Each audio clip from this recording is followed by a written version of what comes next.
Thanksgiving. I'm full. Josh. Yes. You had a lot of friends over for Thanksgiving, didn't you? I did. You be having new friends. You be making all kind of friends. No new friends. What? Hashtag no new friends. That is so rude. Well, girl, I can't keep up with the ones that I have now. Why do I want any more? Okay, we just gonna talk about it, all right?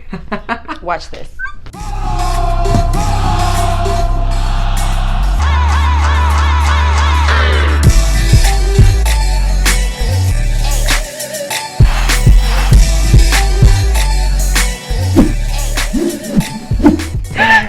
What's up, guys? Welcome, everybody. Welcome to LaMay Day Limelight. I am your host, Sharíck LaMay, my co-host. j.Pin, you know what it is. You know what it is, and we are straight off of Thanksgiving. I'm full. Episode 4. Is it 4 already? Yes. Season 3? What's going on? Yes. How you doing? What's happening? How was your Thanksgiving? My Thanksgiving was crazy. Yeah? I don't have a typical Thanksgiving. Oh, okay. For one, my love, his birthday was on Thanksgiving this year. So okay. we had like Thanksgiving times, birthday times, release party for his album. Shout out to Miku. It was amazing. And then I cooked and I ate and did too much. Okay. And now I'm here. All right. I had a Friendsgiving. I went to one of my besties' houses, my homie Laurel. Mm-hmm. We went to his place. Hi, Had a whole bunch of friends over. He had some family over. Mm-hmm. Oh my gosh, the food was so good. So good. Oh my God. Did you bring any? No. I didn't bring none either. So. Sorry. It didn't survive. But anyways, we're back in the studio. I'm glad Thanksgiving is over. It's like, okay, cool. Right. Yeah. Me too. But you know, whatever. I had a lot of good things that happened though during Thanksgiving. And then, Queen and Slim. Yes. Probably Queen and Slim came out. I went to see it Black Friday. I went in the morning. I loved it. I loved it. And I know there have been some interesting reviews online about people who loved it and people who hated it. And I don't know, what was your take? I think there was some interesting perspectives from both sides. I enjoyed the movie primarily for the cinematography. I'm like a movie head, but more for like the technicalities and the creativity aspect of it. By no means was it like a perfect movie. There were some aspects of it that I thought were a little unrealistic. But overall, the narrative was slightly different than your typical type of movie. And I think the people who did comment on it had misconceptions of what it really was. It wasn't a Bonnie and Clyde type deal at all, which I was happy to see. But yeah, it was, to me, I thought it was good. Shout out to Lena Waithe and her people and all the music. And Melina Matsoukas. Yes. Amazing director, yeah. But the soundtrack, child? Oh yeah, soundtrack. That soundtrack was on point. I personally loved the movie. I think, like you said, cinematography-wise, it was shot beautifully. It was lit beautifully. I think I really enjoyed the story. Yes, there were parts that were somewhat, maybe a little questionable, but overall, I thought it was a beautiful piece of art. And honestly, I think, Lena, you did your thing with that. And at the end of the day, art imitates life, right? So for those people who, have their conflicts and their issues, I know a lot of people say, I'm tired of slave movies and black struggle and this and that. And I'm like, well, art imitates life. That's what we're dealing with in the current society in 2019. Heading into 2020, people are still dealing with a lot of these issues. So of course that's going to come out. And from art, struggle creates the most beautiful art that there could be. So, and I think there was a lot of misconception because, quite frankly, I saw a lot of the film as more of a celebration. Yeah, there were so many different aspects of the Black experience that I think were beautiful, and they were shot beautifully. So yeah, just give it a shot before you comment. Yeah, and ain't even seen the movie. Okay. Yeah, but anyway, now let's talk about what we came to talk about today because yes, sometimes I do mean what I say when I say no new friends. Lord Jesus. And let me explain. Okay.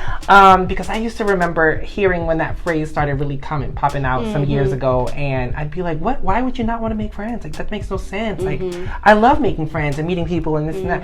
And as I have gotten older and as I have acquired a specific group of friends that have somewhat become like a tight-knit family of mine, I've learned that I've had to be protective of it. Right. And I've learned that there are people who want to infiltrate that as a means for their own gain versus it coming organically or just someone wanting to connect with you authentically. Yeah. And this is legit, like, real life. Like, people have legit wanted to, like, get to know me or connect with me somehow so that I can get access to the people around me. Because you connected, darling. I guess so, but I mean, I legit just have my circle of friends. We're a beautiful group of people that we've known each other for years. Like, we're talking about a group of people who we know each other's families. Several of us have lived with each other at different points of our lives. So it's not like we're just like some random network of friends. Right. Like, no, like there's history amongst the relationships that I've created in that group. Well, I can definitely identify with that. For me, I'll be very transparent, and I've never said this out loud. Okay. So for me, as a Black woman in my 30s, I have recently come to the realization that I don't trust other Black women. Ooh. Which is a very deep thing to say. Wait, but girl, last episode was cancel culture. Don't get canceled. I'm not getting canceled. No, I'm saying I have a hard time trusting other Black women in terms of cultivating new friendships. And I realize that I've had a lot of different traumas throughout my entire life with women who have judged me. And not to say that everything is all bad, because I have some of the most amazing, beautiful Black women that are on my team. She does. I love her. On my side. My best friend in the whole world. I've been best friends with her since we've been in the 7th grade. Like, no, by no means am I generalizing all Black women, but I'm saying that to say that I think most Black women to a certain degree have this residue of being hurt and not 100% trusting other Black women. And that's why you see the clashes. That's why you see the media being able to take over situations and turn things into way bigger situations than they are. That's why you have Nicki Minaj pitted against Cardi B. You know, that's why these things I was just about constantly come up. And it's because there's this thing that's instilled within us to not completely want to be vulnerable and trust ourselves. Yeah. And we judge each other, and it creates a horrible environment. And so just me reflecting and thinking about that and coming to that realization recently, I'm like, wait a minute. You know, partially it is me. Yeah. It is me, but I know it's also the other people around me, and I know we all do it to each other. Yeah. So I'm taking inventory on myself, and I'm getting to the point where, one, I don't really care what other people think or say anymore. Two, my tight knit is my tight knit. That's my family. And I'm open to new relationships, but sometimes the light bulbs go off if somebody wants to constantly pick my brain about something. Somebody wants to know this, they want to know that. Or if I feel like our friendship is conditional. Like, if I do something for you, you have to do something for me. And if you don't do this for me, then you're not a good friend. And I'm over all of that. That to me is ridiculous. So, you know, for me, friendships are about empathy. They're about understanding. And if I don't feel as though I have that empathy and that understanding with someone, I agree. I'm not with it. I agree. Would you say, going back to what you were saying about you not trusting, I don't want to say all Black women, but not all. Do you think there's that society has something to do with impacting that thought? And, you know, there's always women that are being pitted against each other for no reason. It's like, it's particularly Black women. It's like Black women can't get along. And so there's like this whole societal thing where, you know, we're always trying to see, well, which one's better than the other. Exactly. And I feel like that probably affects how a lot of young women these days interact with other young girls. You know, when you've got examples like The Real Housewives of Atlanta or Love and Hip Hop, where a majority of the time, the women on these shows, they want to be friends, but there's always this thing, right? But then if you look at the housewives, it's not even just Atlanta housewives. It's all these Orange County chicks, honey. They are the worst. Women in general. It's women in general. But the reason why I specifically point out to Black women is because as a Black woman, that's my tight knit circle. You know what I mean? Yeah. And to be honest, no, I haven't gotten as close to European women or people of other races as I did like back in high school. For some reason, when I came to LA, everybody just seemed so segregated. I don't know what happened. Shout out to all my friends in Berkeley and Oakland, because it's not the same. But yeah, so I think it is women in general, but not to digress on my original concept of it being a Black woman thing, because that's, you know, that's who I care about. That's you know, that's me. You know, so it's hard. It's really hard, especially I think LA has a whole different dynamic. Totally. Especially being a creative, and that's why we have these conversations on this show particularly, because this is what we deal with. We deal with a lot of craziness. I know myself as a creative, I need the support of my friendships. Right.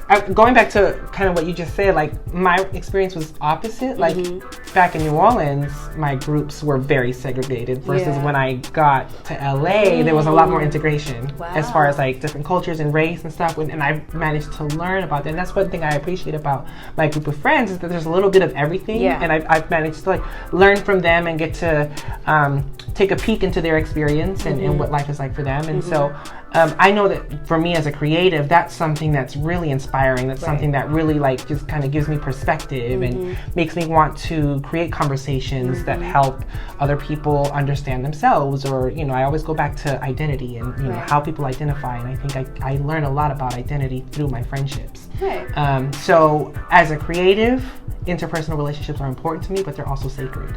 So and it's hard to get around. So how do you vet friends? Like if somebody you meet and they're cool and they seem cool, like what is the process that you go through with that person in order to let them into your circle?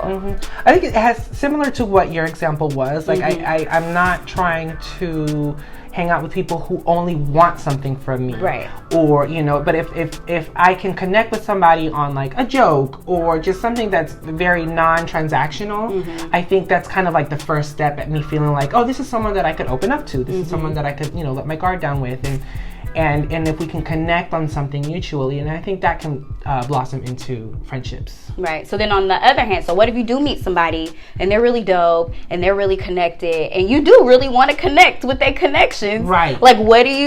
You don't want to seem like you're being a user, but you really want them connections. Right. And they got something that can help you. Like how do you navigate that situation? In my world, and it's funny you say that because I work in PR, like that's a very important thing.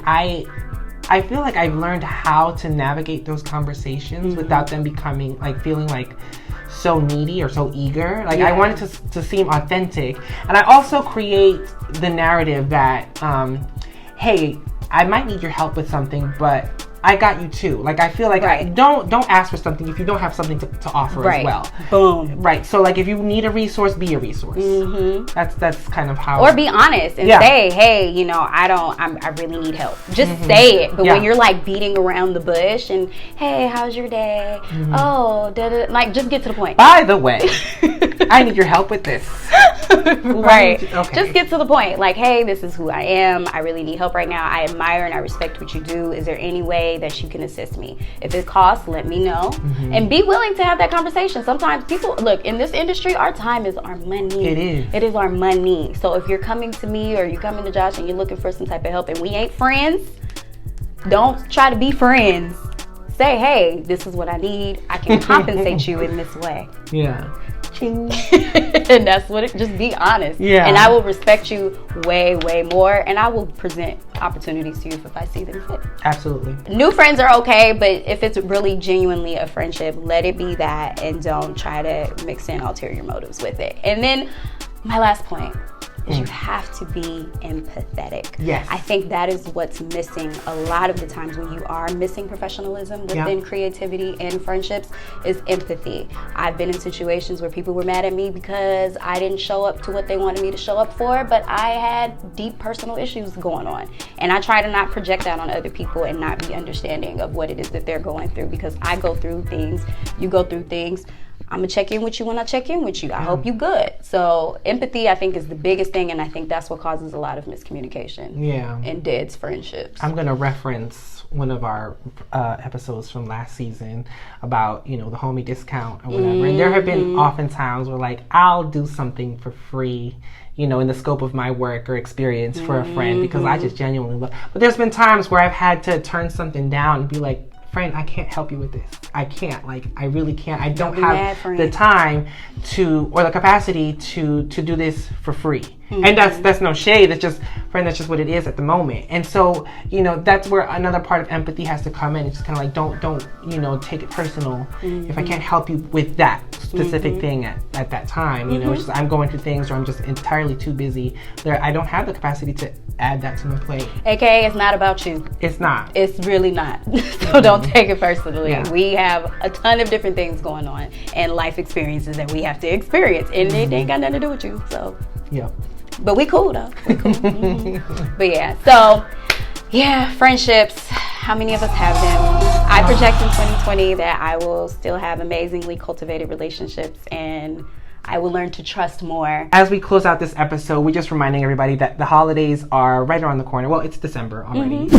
So cherish your friendships, the ones that you have now. If you're making new friends, maybe get them a gift, maybe don't. I don't know. Yes. But 2020 is the year of vision, and so make sure that your eyes are open to the people that are genuinely there for you, that want to see you grow, that want to support you, and also be supportive to other people. Absolutely. And also, shout out to Opulen Studios. We're going to have a dope video right after this. You all know and love Chris. We had her on an episode way back in season 2, I think. Yeah. And she's an amazing person, but we definitely want to make sure that we're rallying around Opulen Studios for the years and years and years to come, because it is the creative hub. So make sure you check out this video about Opulen Studios and about Chris and her journey, and definitely donate. The link is right here. Please. They were our home for seasons 1 and 2. Absolutely. And we'll definitely be back. So make sure you guys are checking out Opulen Studios and check out the website and their GoFund Me, and that you're donating to the cause, because we need that creative space always, all the time, all day. But yes, thank you for tuning in. I'm Sharíck LaMay. This is j.Pin. Make sure you are liking, following, and subscribing to everything that we do, and be our friends. Okay. We love y'all. Bye. Bye. Hi, I'm Christiana at Lucrative One on Instagram. I'm a photographer and the owner of Opulen Studios here in downtown Los Angeles. And I started Opulen Studios with the hopes of creating opportunities for myself as well as for other creatives that might not have those opportunities at that time. One of the main reasons why I created Opulen Studios was to provide a place that was inclusive for all different types of creatives. Myself being very different from a male-dominated industry, being brown, being a woman, being a masculine identifying lesbian, it was very difficult to try to break into the creative market, trying to break into the job market in general. Not a lot of places feel safe or comfortable. I wanted to provide a place that was accepting, that was inclusive, that was welcoming to all different types of people, whether you were trying to do photography, film, have a special event, whatever you wanted to come in and create, this should be a place that you could create and make your own. Another important factor in creating Opulen Studios was making it affordable. I wanted to be able to provide a place that you could rent by the hour, whether you were a student or a professional, that was something where you can come in, get professional lighting, backdrops, and create a production that looked like you spent thousands of dollars doing it, even if you didn't have the money, because that shouldn't be the one thing that makes it possible for you to be successful. It's important we keep Opulen Studios open for this community so that we can grow it, open up new studio locations, and really just help the next generation of creatives get to where they want to be. So donate, click, share, do whatever you can, tag us, tell your friends about Opulen Studios. That's one of the beautiful things about Opulen Studios, is that once you're here, you're family. We need to raise this money by December 15th. It's imperative. If we don't get the money, we're gonna shut down by the end of the year. We're very grateful. I cannot tell you how much this means to me, and it's like so amazing to see that so many people care about the space, and I think that if you can help us, you should do whatever you can, because it's important that we stay open for everyone.